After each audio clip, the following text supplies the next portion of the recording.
Hi, good morning. Today we are going to prove the existence of square roots for any non-negative real number. What does that mean? Alpha is a non-negative real number. Then there exists a real number x such that x squared equal to alpha. In high school language, we say that x is a square root. And if you demand x to be non-negative, then it is also unique. That is, given any non-negative alpha, there exists a unique non-negative real number x such that x squared equal to alpha. This x is what we usually write it as square root of alpha. So why is it important? The way we are going to prove uses LEB property of R. All of you know if I take alpha equal to 2, there exists no real rational number R such that R squared equal to 2. In high school language, we say that square root 2 is not rational. But the correct way of saying that is there exists no rational solutions for the equation x squared equal to 2. That is, there exists no rational number r such that r squared is 2. So now we are going to prove in real number, okay, there exists a real number, it's a real number system, there is a real number x such that x squared equal to 2. That means square root 2 exists in R. Now, if you have watched all these videos of mine earlier about real number system, LEB property, upper bound, various things, I kept saying we do not know R. R is something like addition, multiplication, etc. satisfies similar properties for rational numbers. Order relations are true, except R has LEB property. Okay, that is the one which distinguishes it from Q. But we have not proved it or anything, right? Now what we are going to do, if I have proved this, what does it show is, therefore, R contains Q properly. Q is a proper subset of R because there is a real number whose square is 2, but in Q, it does not have. But Q is a subset of R. Okay? There are various ramifications of this, but let us quickly get into the thing. I hope you enjoy this lecture.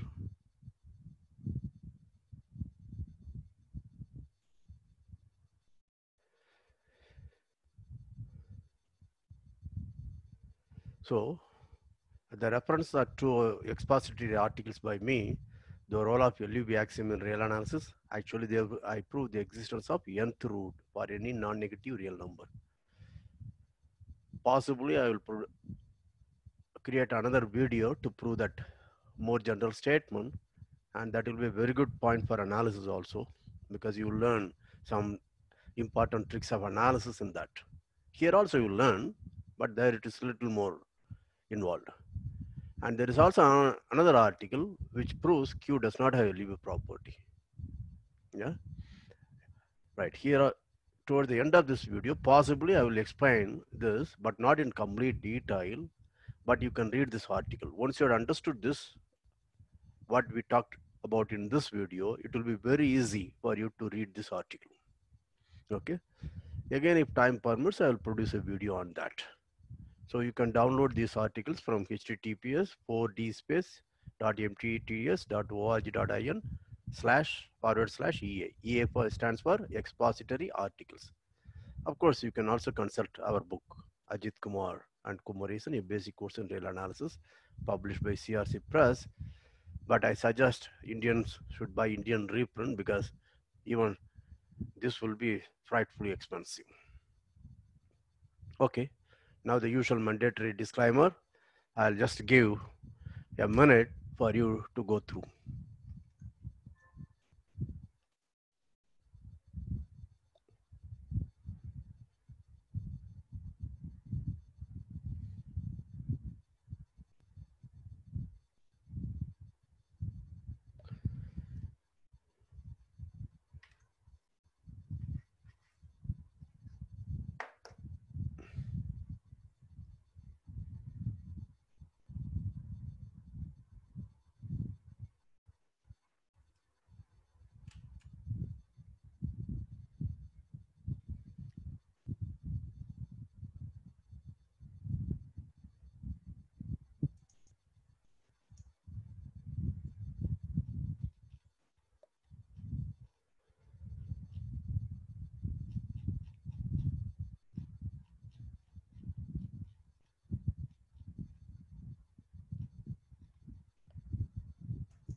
Okay, let's start with the proof. The basic idea is highly geometric. Okay, in fact, you will see how I understand the proof via geometry. Okay, not rather, I don't say I understand the proof. We actually create, arrive at a proof using geometry and turn it into very, very rigorous analysis. Okay, and you will see if you just write the proof, which is just about 10 lines. Okay, you can check line by line and you can find it to be logically correct, very rigorous. But you will miss the fun of discovering the proof on your own. Okay, let us look at this. So what do I want? This is a theorem I want to prove. Alpha is an R and alpha is greater than or equal to 0. Then there exists a unique x in R so that x is greater than or equal to 0. So I can write unique and so that x squared equal to alpha. This x is what we usually denote by root of alpha with a non-negative thing. This is a notation. Okay.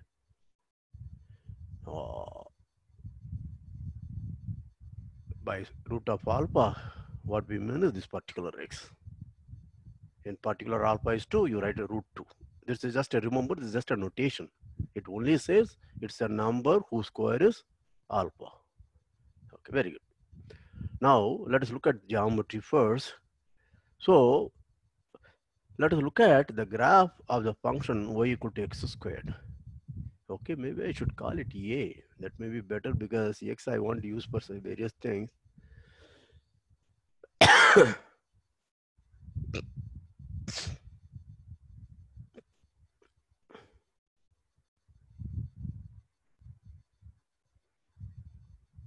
Yeah.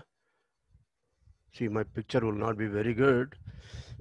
Usually, even on the board, I'm not very good at drawing picture. So you have to bear with me. Okay, I hope it goes to the origin. Okay, this is y equal to x squared. Okay, right. Now, what do I want?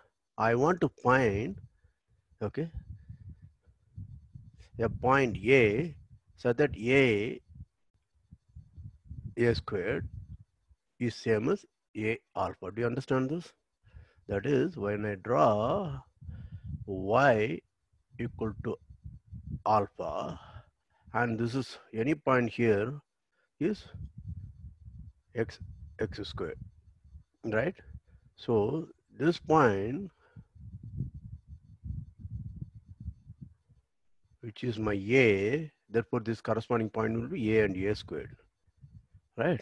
So this is a point of the graph, but it also lies on this line y equal to alpha. Therefore, any point is in line will have the second coordinate alpha. That means a squared must be alpha. So what I'm looking for is a point on the graph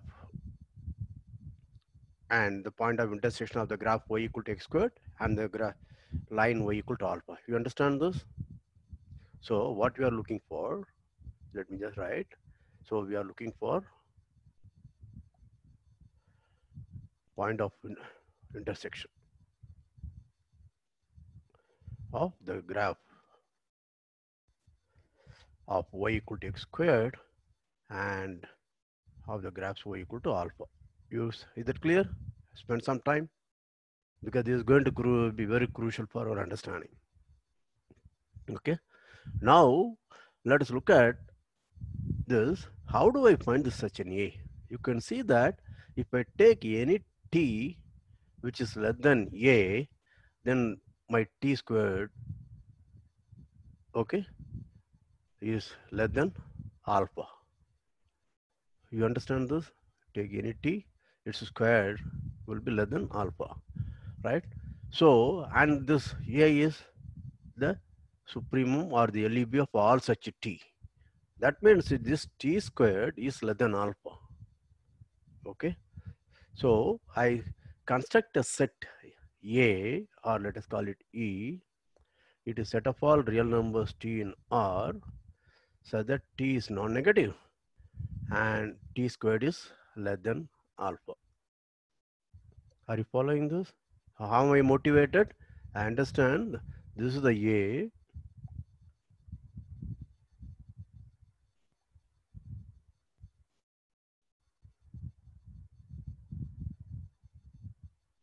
Yeah.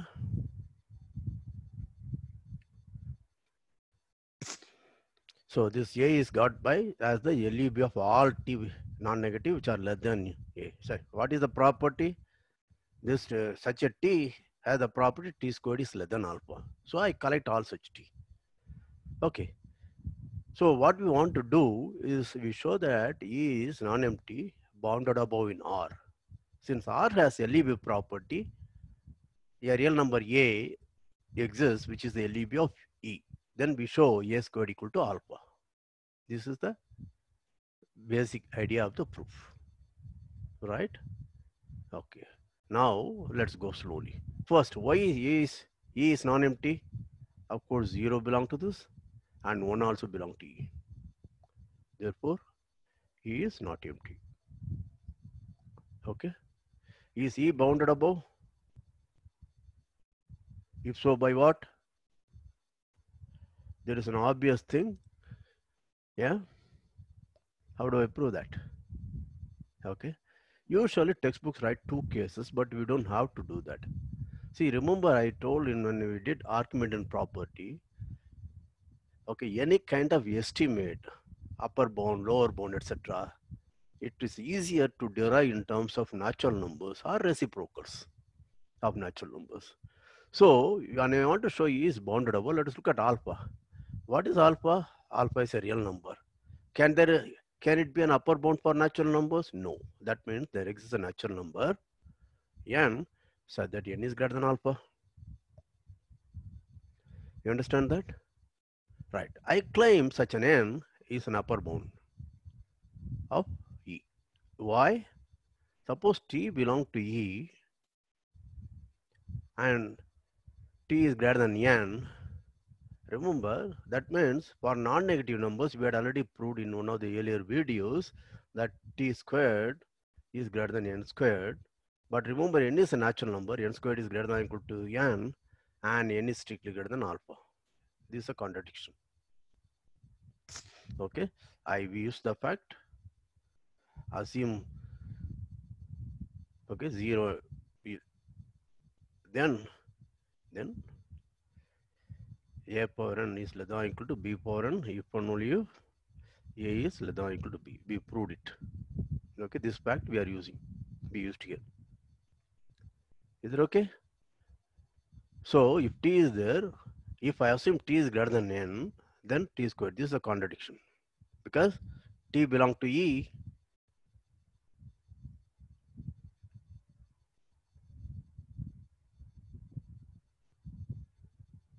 Okay, right. So therefore, what do I know? E is non-empty and bounded above by this n. So I can go back by n. N is like this n. Good. Is the proof okay? Right. Therefore, by LEB property of R, there is a real number A, so that A is LEB of E. Is that okay? Yeah. Right. First, notice that since 0, 1, etc. belong to this A, oh, I said 1. I'm sorry. I should go back. I assumed it's 2. Alpha is 2. That's why I said 1 belong to that. That's of course false. Because if alpha is 1/4, right? Okay, I can go only up to t. Any t must be up to 1/2, right? So I'm sorry. This is a mistake. I assumed my alpha is 2 when I said this.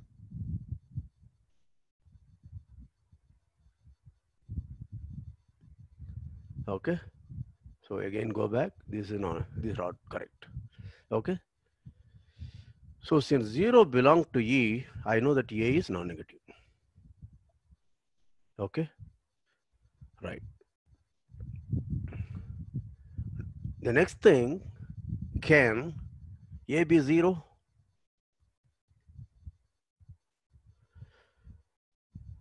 Yeah. Do you see that? Because if I choose n large enough, we saw that alpha by n, okay, this will be positive. Okay, let's assume alpha is again positive because alpha equal to 0, it's easy. So let me assume alpha is positive. Okay, now this is positive, right? And what is its square? Alpha squared by n squared. Okay, but that, okay, but this is less than 1.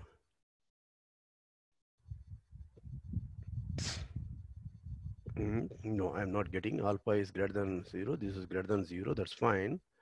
And yeah, this will be less than alpha. Okay, so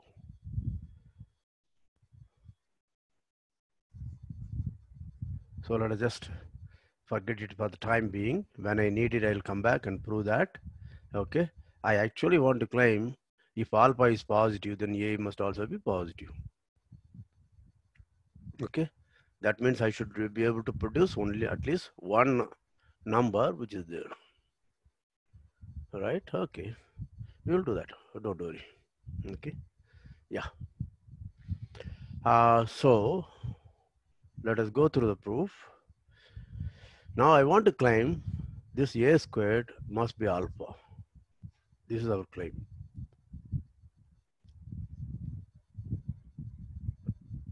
Yeah.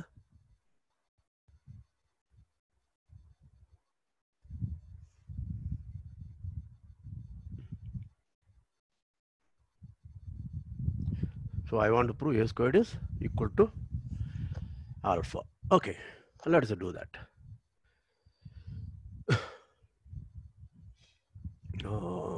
Yeah. So the way we want to prove it is by using law of trichotomy.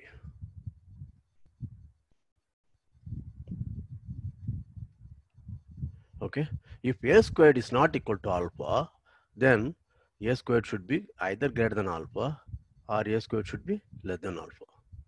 We will show that this leads to a contradiction and this also leads to a contradiction. Therefore, by law of trichotomy, this cannot happen implies this must happen. So we proved the result. Is it okay? Yeah. Just pause, review, and proceed.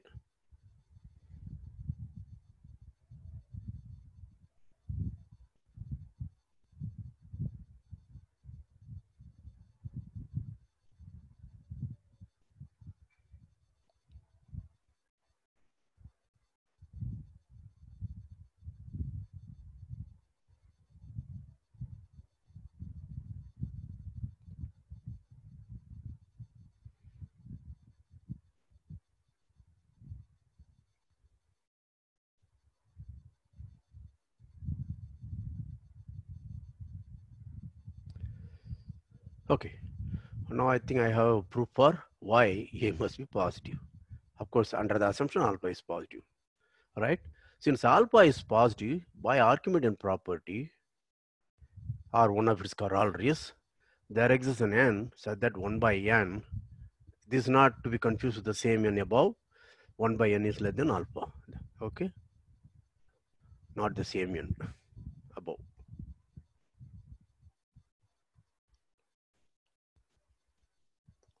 Okay, right?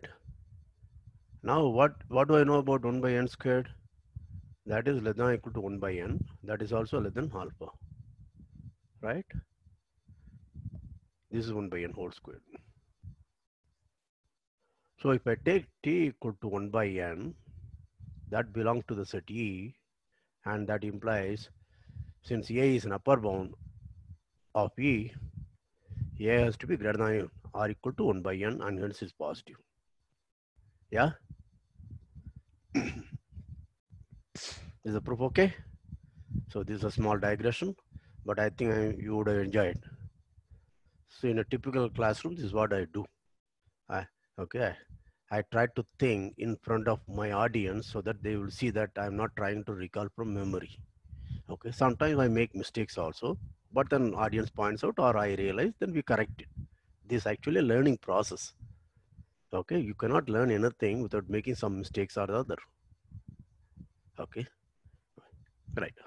Is it all right? Okay. Now let us try to again go back to the proof.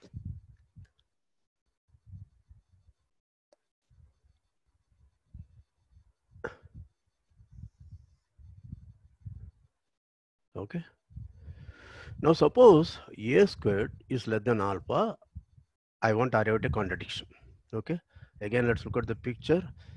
And unfortunately, I have to draw the picture again and again. As I said, I'm not very good at the drawing picture. Okay. This is my y equal to alpha. Okay. This is my a. And so that a squared. This is my a squared. This is less than alpha. You understand? Now look at the picture. Intuitively, it's clear there exists something very close to A, okay, if you want to call it A dash, okay, or a B, which is greater than A, but B squared is also less than alpha. Do you see that? Actually, we are intuitively using the continuity of the function, but let's not worry about such things. The picture shows me there is a B, which is very close to A, but greater than A, but B squared is less than alpha. Is it okay? Right. So our now what is the contradiction? Suppose such a B is found out, then that B has to be an element of E because B squared is less than alpha. But what do I know? B is strictly greater than A and A is the LEB of E. That's a contradiction. Yeah, this is a contradiction.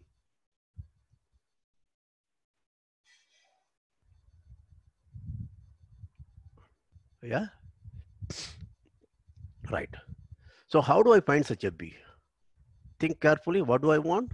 I want B to be greater than A, but it will be very close because if I take a B here, it will be, its square will be greater than alpha.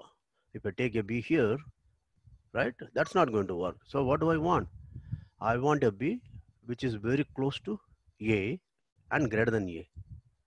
Just think carefully. How will you generate a B? Okay. You may immediately say add some positive number to A, very small positive number. You may even say epsilon. Okay, add epsilon so that A plus epsilon. Very epsilon is very small positive number. But remember, if you had been following my video lectures, you would see I place more emphasis on Archimedean property, the natural numbers. Therefore, with a second thought, you will see that if n is very large, this means n is very large, then a plus 1 by n will be very close to a, and it's of course greater than a. So what I expect is for n very large, a plus 1 by n whole squared. Okay, these are my expectations. A plus 1 by n whole squared will still be less than alpha. You understand this? These are all expectations, right? Yeah. So what does it mean? I have to find such an n such that a plus 1 by n squared is less than alpha. Let us do that. Okay.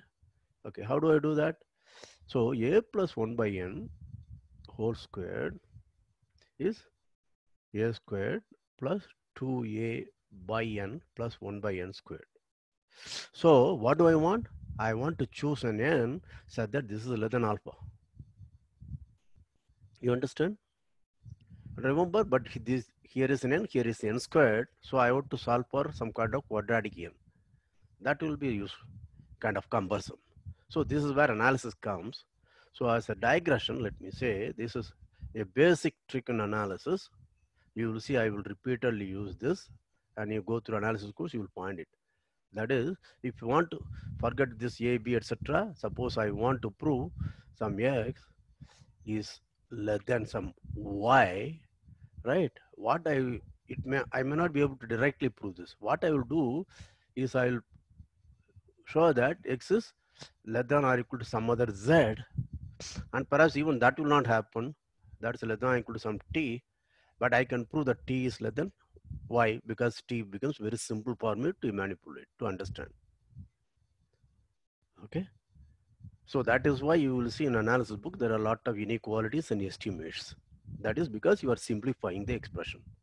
Okay. So I have to do that. Let us put a question mark here. I will come back. Okay. So this one I am going to keep it in mind. I am not going to use it now. Right. So I have to choose an n. Therefore, by this I want to be less than alpha. But then what do I want? I want this to be less than or equal to something which will involves only n, not n squared. Right. So how will I do that? This is less than or equal to a squared plus 2a by n. Remember, n is a natural number. Therefore, it's greater than or equal to 1. Therefore, n squared is greater than or equal to n. Multiply both sides by n. Therefore, 1 by n squared will be less than or equal to 1 by n. Therefore, this term is less than or equal to 1 by n. You understand that? Now, therefore, if I choose an n such that this object is less than alpha, I am through. Because then this will be less than alpha. That means this is less than alpha. Do you understand the logic? Isn't it simple? But that's very easy. How do I do that? So that means I am looking for an n such that a squared plus 2a plus 1 by n is less than alpha. That is same as saying 2a plus 1 by n is less than alpha minus 2. Yeah. Remember, sorry, alpha minus a squared. See, I still have that in mind. My this thing. Okay, 2 alpha minus a squared. Yeah. Is it okay? Right. Now remember, my alpha is greater than a squared. Therefore, this will be positive. Therefore, what does that mean? That means n into alpha minus a squared must be greater than 2a plus 1, or n should be greater than 2a plus 1 by alpha minus a squared. I hope we got it correct. N into alpha minus a squared, that should be greater than 2a plus 1. That means n must be greater than 2a plus 1 by alpha minus a squared. Right? Now, by Archimedean property, I can choose such an n.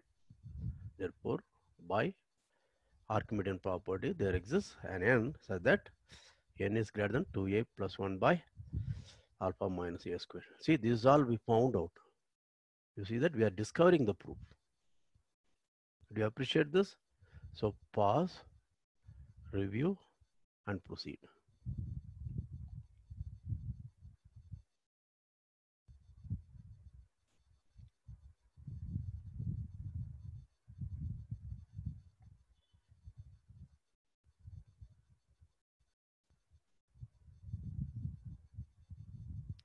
Textbook proof will not show how we arrived at this number n. Okay, what it will start will be choose an n such that n is strictly greater than 2a plus 1 by alpha minus a squared. This is possible by Archimedean property. Now we claim, then it will prove the following. We will claim a plus 1 by n whole squared is less than alpha. Okay, for, see, this is the verification now. This is the verification phase of mathematics, not the discovery phase. This is a squared plus 2a by n plus 1 by n squared, but that's less than or equal to a squared plus 2a plus 1 by, okay, let me write it separately, 2a by n plus 1 by n, that is a squared plus 2a plus 1 by n. Yeah, you understand this? But what do I know about 2a plus 1? This implies 2a plus 1 is less than n into alpha minus a squared. Yeah, therefore this is equal to less than a squared into, what is 2a plus 1? This I am using. So that is less than, oh, It goes up, so it is okay. Into 2a plus 1 is n into alpha minus a squared by this n. Therefore, this is equal to less than alpha. You understand the proof? So this is a verification. Okay, when you see in a textbook, you may not remember, you will be forced to memorize. Okay, why? Choose n to be greater than 2a plus 1 by alpha minus a squared. After that, any student should be able to verify these things easily. Are you following me? Okay. So what you have shown is, we have shown that there exists a natural number n, so that a plus 1 by n whole squared is less than alpha. That implies a plus 1 by n belong to E. But that's a contradiction because A is the LUB of E. Therefore, what should have a plus 1 by n should be less than or equal to a contradiction.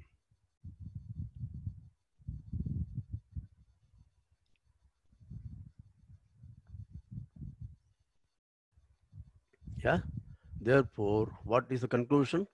Therefore, conclusion is a squared less than alpha is not possible. It does not happen.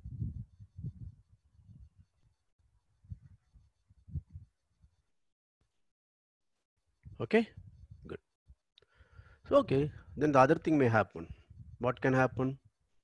Case 2 is a squared is strictly greater than alpha may happen. So we will show that also leads to a contradiction. This proof, again I will explain geometry, use geometry to arrive at a rigorous proof. Okay, let us look at again the picture. How many times I have to draw?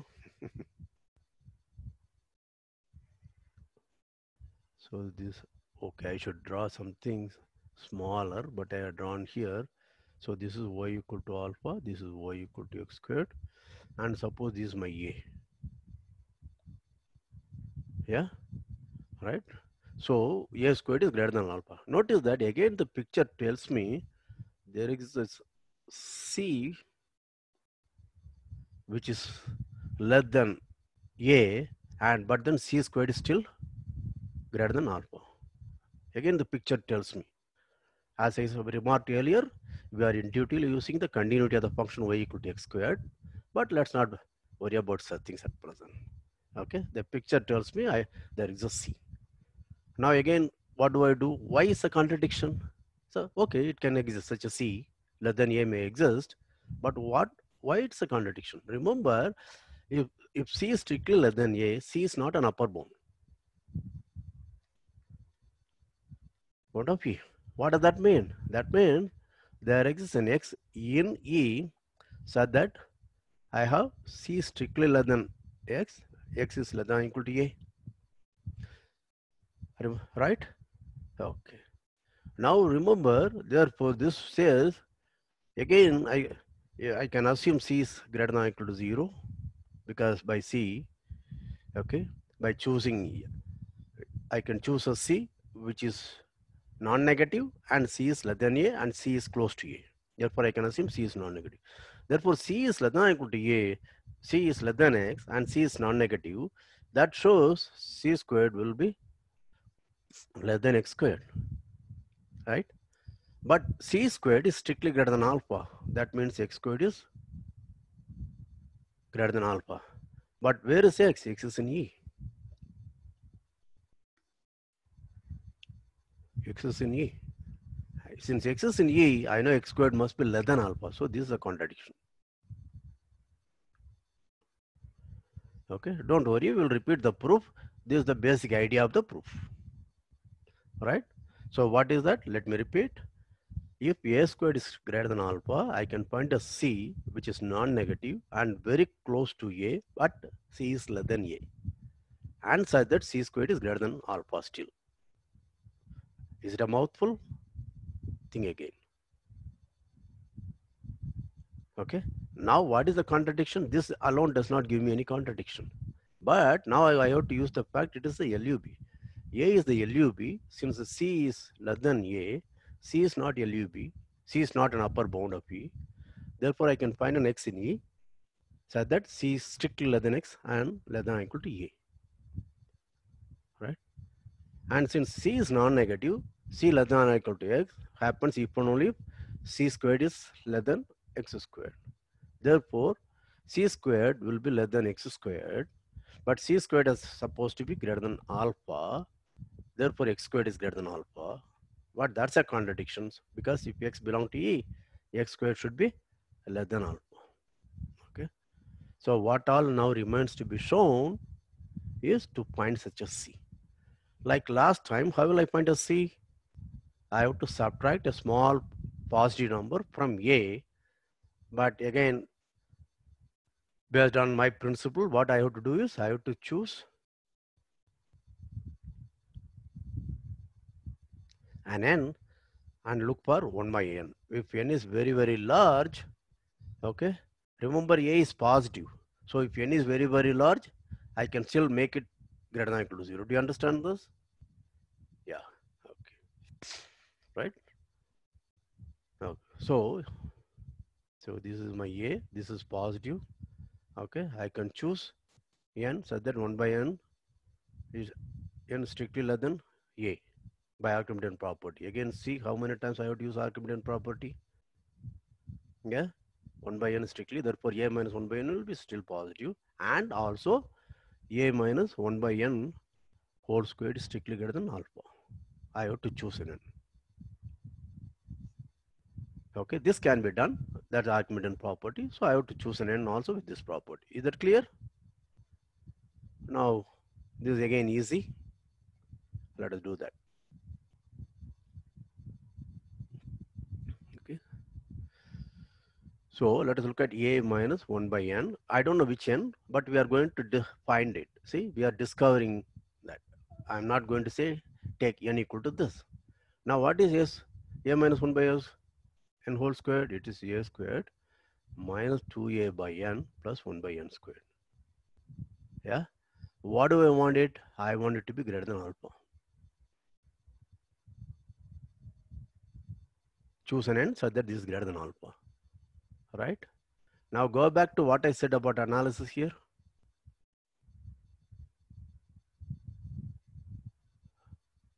Okay.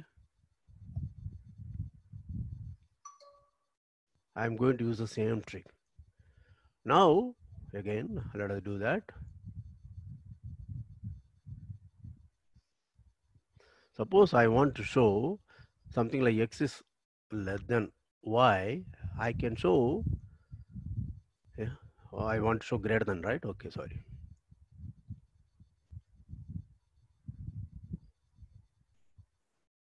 Suppose I want to show x is greater than y. I may show x is already greater than some z, and z may be greater than or equal to t. And if I show t is greater than y, it will follow x is greater than y.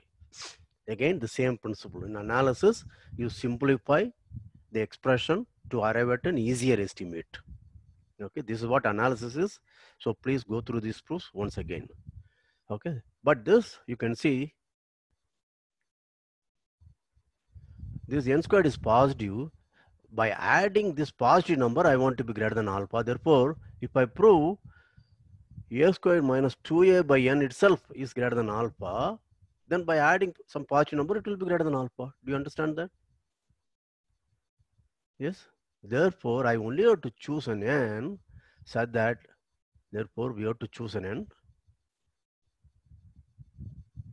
n such that a squared minus 2a by n is greater than alpha. Yeah, but bring it to everything to this side. Therefore, a squared minus alpha is greater than 2a by n. Yeah, I am bringing to this side and this to that side. That means n into a squared minus alpha. Remember, a squared is greater than alpha. Therefore, this is positive. I have to choose that is greater than 2a. That is same as saying n should be greater than 2a by a squared minus alpha. So choose n such this. This is possible by Archimedean property. Even this is already possible. This is positive. This Archimedean property 2. will tell me there is a natural number n, so that n times a squared minus alpha is greater than 2a. Okay, this is Archimedean property 1. This is a number. This is not number is not an upper bound for natural number, therefore there is a natural number. This is a, not n. Okay, right? Now how will a textbook proof go? So textbook proof will avoid all this kind of thing. We arrived at that at n, but it will say choose n like this. This is where this is the starting point of the proof. Choose. Okay, this is a number. Okay, this number is not an upper bound for natural number, therefore there is a natural number which is greater than that. Now we claim a minus 1 by n whole squared is strictly greater than alpha. Why? A minus 1 by n whole squared. I'm just going through the proof. A squared minus 2a by n plus 1 by n squared, which is greater than a squared minus 2a by n, right? But n is greater than that. Since n is greater than that, this implies 1 by n is less than n squared, a squared minus alpha by 2a, right? Therefore, this is greater than, n is greater than, therefore 1 by n is less than this, and hence minus 1 by n is greater than alpha minus a squared by 2a. Am I making clear? Remember, a's are all positive, therefore I can do all these things. Yeah, therefore this is greater than a, and this is a is positive, therefore 2a is positive, therefore I can multiply this inequality by the positive number 2a. The inequality will remain the same. You understand? 2a into alpha minus a squared by 2a, that gives me alpha. Go through that. Minus 1 by n is greater than that, therefore this becomes minus 1 by n is what I have to multiply with 2a. Therefore 2a times alpha minus a squared by 2a, that cancelled, therefore I am left with alpha minus a squared. Therefore it's alpha. So we have proved it. You see that? This is how the textbook proof is written. The only thing is, you may not know how anybody knew who has to choose this n. Now we know that. Okay. Now just to make sure you get the textbook proof, therefore a minus 1 by n is strictly less than a, which is LUB of E. Therefore there exists an x in E, so that a minus 1 by n is less than x and less than or equal to a. Therefore a minus 1 by n whole squared is less than x squared, but this is greater than alpha. Therefore this implies x squared is greater than alpha. That's a contradiction. Since x belongs to E, x squared must be less than alpha. Okay. So what have we shown now? Therefore we have shown x, not x, a. So the case a squared greater than alpha is also not possible. So what is the conclusion? Therefore, yeah, we conclude a squared must be alpha. Is that okay? Pause, review, proceed.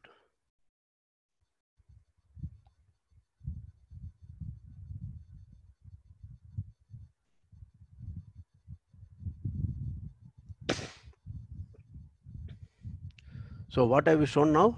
We have shown that there exists a non-negative and said that a squared equal to alpha. Now we want to prove the uniqueness.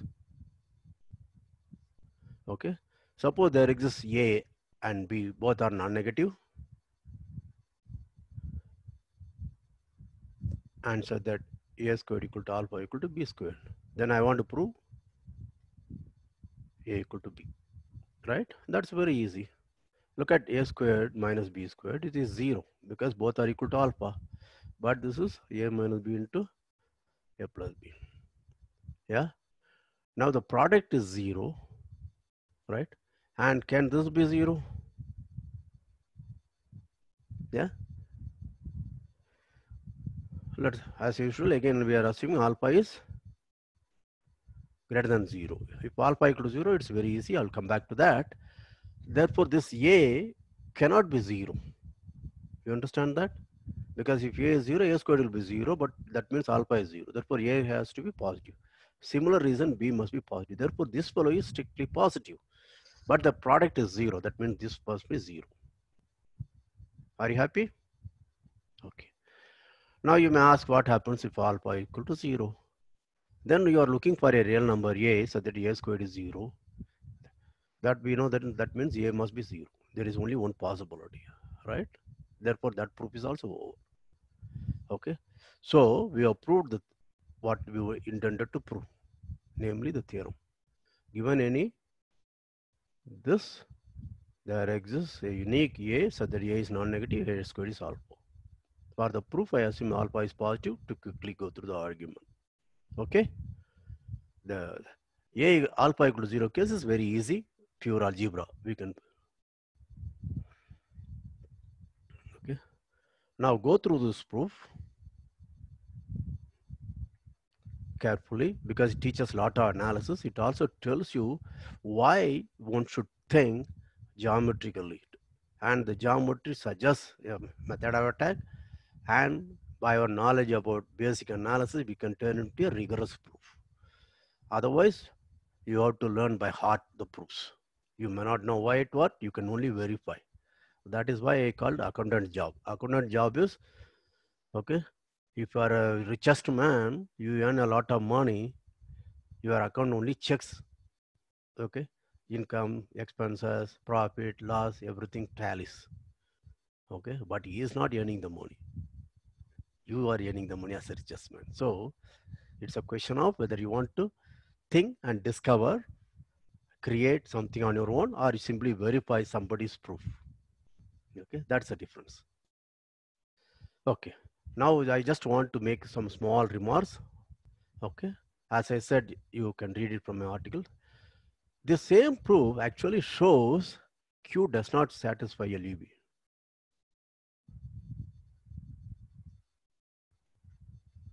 The same proof shows it. How? The only thing is I will modify E to be set of rational numbers so that T is greater than or equal to 0 and T squared is less than 2. Now I am taking alpha equal to 2. Right? This is a subset. And earlier, as earlier, we can show that E is, okay, for example, 1 belong to that. In this case is correct. Right? And it's bounded above by 2. Right? Very good. Therefore, assume if Q had LEB property, then, okay, there is a rational number so that A squared equal to, sorry, A, so that A equal to LEB of E. Right? Now notice that our way of attack is correct. The way we prove it is by law of trichotomy. We claim A squared less than 2 cannot happen.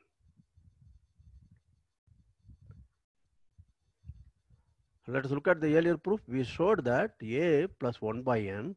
Remember, A is a rational number, therefore 1 by n is also a rational number, therefore it belongs to E. That is why I didn't want positive epsilon, because epsilon could be a real number. I do not know whether A plus E will be a rational number. But now it's a rational number, and A plus 1 by n whole squared is still less than 2. Therefore, A plus 1 by n belong to E, contradiction. Because A is the least upper bound. And similar thing, if A squared is greater than 2, we know that A minus 1 by n, okay, there exists an x in E. That means, remember, it's a subset of Q.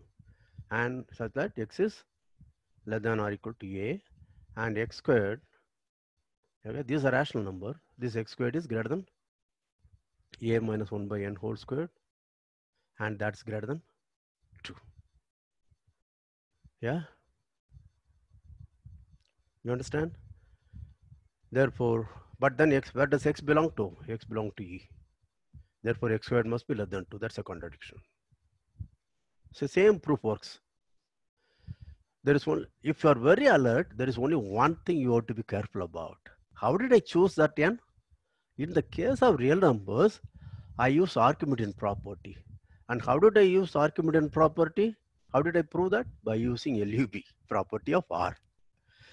But as I remarked in while we proved Archimedean property, okay, it's a very trivial exercise. Okay, Archimedean property is true.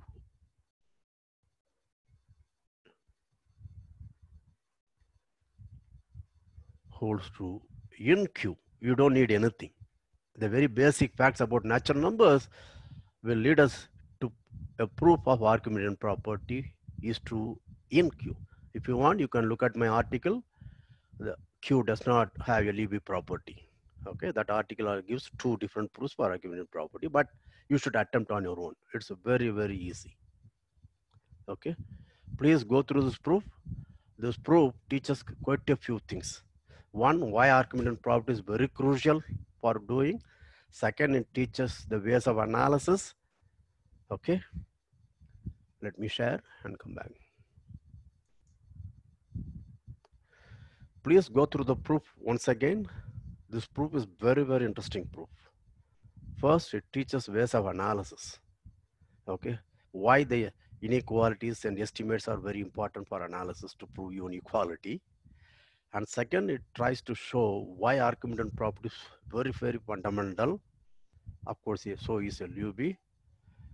And fourth thing, how thinking geometrically helps us to think of a proof, and using our basic analysis, we can make it into a rigorous proof. Okay. Later, if you become very mature, that proof is already enough, because you will be good enough a mathematician that you can write a proof on your own, very rigorous proof. Okay. And experts in the field will accept your proof. They will not say, oh, it's only geometry, it's not a proof. Okay. That's the advantage. I hope all of you enjoyed. Okay. Thank you very much. Have a good day.